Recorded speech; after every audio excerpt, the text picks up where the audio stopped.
Hi అండి, నమస్తే. Welcome to my channel. నేను మీ శ్రావణి. ఇవాళైతే నేను పూర్ణం బూరెలు ఎలా చేసుకోవాలో చూపించేస్తాను.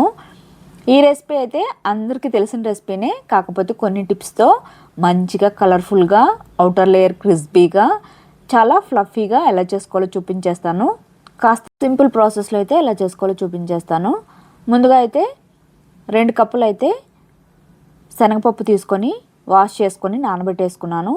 నాకైతే టైం ఉంది కాబట్టి నానబెట్టుకున్నాను. ఈ విధంగా నానబెట్టుకోకపోయినా పర్లేదండి, డైరెక్ట్గా కుక్కర్లో పెట్టేసుకున్నా ఉడికిపోతుంది మంచిగా.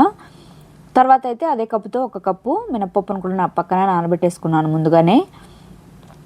తర్వాత అయితే 1/2 కప్పు దాకా ఇడ్లీ రవ్వను కూడా నానబెట్టి పెట్టుకున్నాను.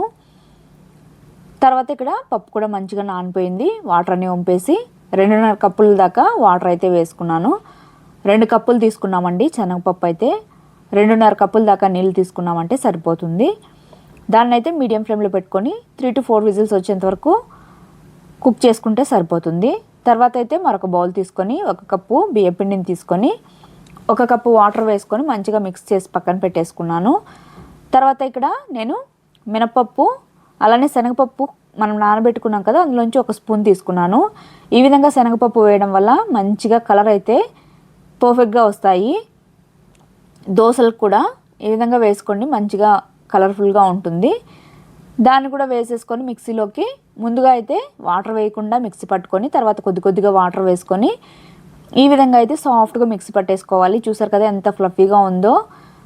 దీన్ని అయితే మాత్రం మనం కలిపి పెట్టుకున్న బియ్య పిండిలోకి ట్రాన్స్ఫర్ చేసేసుకోవాలి.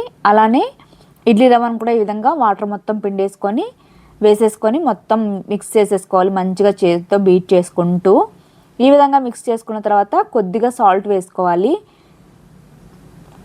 సాల్ట్ వేసుకొని మిక్స్ చేసి పక్కన పెట్టేసుకోవాలి. ఇప్పుడైతే ఇక్కడ పప్పు కూడా మంచిగా ఉడికిపోయి ఉంటుంది.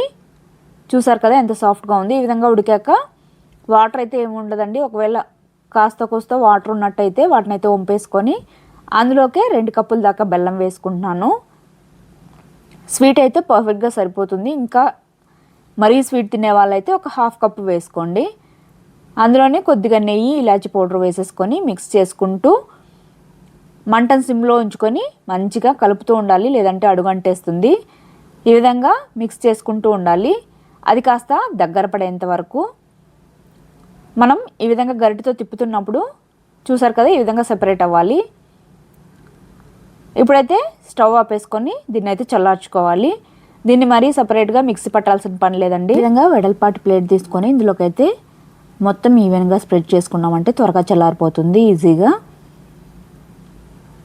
ఈ విధంగా స్ప్రెడ్ చేసేసుకున్నాక చల్లారిన తర్వాత కన్సిస్టెన్సీ కూడా మరి లూజ్గా ఉండవద్దు, ఈ విధంగా అవుతుంది. ఇప్పుడైతే కొద్దిగా తీసుకొని ఉండలు చేసేసుకోవాలి. ఈ విధంగా మొత్తం ఉండలు చేసుకున్న తర్వాత పక్కన పెట్టేసుకొని ఇప్పుడైతే పిండిని అయితే ఒకసారి తీసుకొని మంచిగా ఒకసారి చేత్తో మిక్స్ చేసేసుకోవాలి బాగా. కన్సిస్టెన్సీ అనేది మరీ లూజ్గా ఉండకూడదని, అలానే తిక్కుగా కూడా ఉండకూడదు. ఈ విధంగా ఉంటే సరిపోతుంది. చూసారు కదా పిండి పర్ఫెక్ట్గా ఉంది. తర్వాత ఇందులోకి అయితే ఒక పిండి ముద్దను తీసుకొని ఈ విధంగా డిప్ చేసుకొని ఆయిల్లో వేసేసుకోవడమే. ఇక్కడ ఆయిల్ కూడా ఆల్రెడీ హీట్ ఎక్కింది. ఇందులోకి అయితే ఒక్కొక్కటిగా వేసేసుకోవాలి. ఈ విధంగా అన్నింటినీ వేసుకున్న తర్వాత మంటను మాత్రం మీడియం ఫ్లేమ్లో ఉంచుకోవాలి. మరీ ఎక్కువగా హీట్ ఉందంటే పైన మాత్రం కలర్ వచ్చేస్తుంది, లోపల అసలు ఉడకకుండా ఉంటుంది, పిండిలాగా ఉంటుంది మొత్తము. మనం మినపప్పు కూడా వేసాం కాబట్టి మంచిగా 2 వైపులు మంచిగా దోరగా వేయించుకోవాలి, లోపల వరకు కుక్ అయ్యేంత వరకు. కాబట్టి మంటను మాత్రం లో టు మీడియం ఫ్లేమ్లోకి అడ్జస్ట్ చేసుకుంటూ ఈ విధంగా 2 వైపులకి తిప్పుకొని మంచిగా కలర్ వచ్చేంత వరకు, క్రిస్పీగా అయ్యేంత వరకు ఫ్రై చేసేసుకొని ప్లేట్లోకి అయితే తీసేసుకోవాలి. ఇవైతే ఎంత క్రిస్పీగా ఉన్నాయో మీకు ఇక్కడే అర్థమైపోతూ ఉంటుంది. నేను ఆల్రెడీ ఇక్కడ చెక్ చేసి చూపిస్తున్నాను, చాలా బాగుంటుంది. ఇంకా ఇందులోకి కాస్త నెయ్యి వేసుకొని తిన్నామంటే ఇంకా టేస్టీగా ఉంటుంది. సో తప్పకుండా అయితే ట్రై చేయండి. ఇది మాత్రం చాలా క్రిస్పీగా ఉంటుంది అసలు అయితే. నేను చూపిస్తున్నాను కదా లోపల వరకు మంచిగా కుక్ అయిపోయింది. మంటను లో టు మీడియం ఫ్లేమ్లోకి అడ్జస్ట్ చేసుకుంటూ కుక్ చేసుకోవాలి, ఇది మాత్రం పక్కా. ఇక్కడ చూస్తున్నారు కదా క్రిస్పీనెస్ కూడా ఎంత బాగుందో. చాలా క్రిస్పీగా ఉంటాయి, టేస్టీగా కూడా ఉంటాయి. తప్పకుండా ట్రై చేయండి. మీకు కానీ నచ్చినట్టయితే మన ఛానల్ అయితే సబ్స్క్రైబ్ చేసేసుకోండి. Okay, bye. Thank you for watching.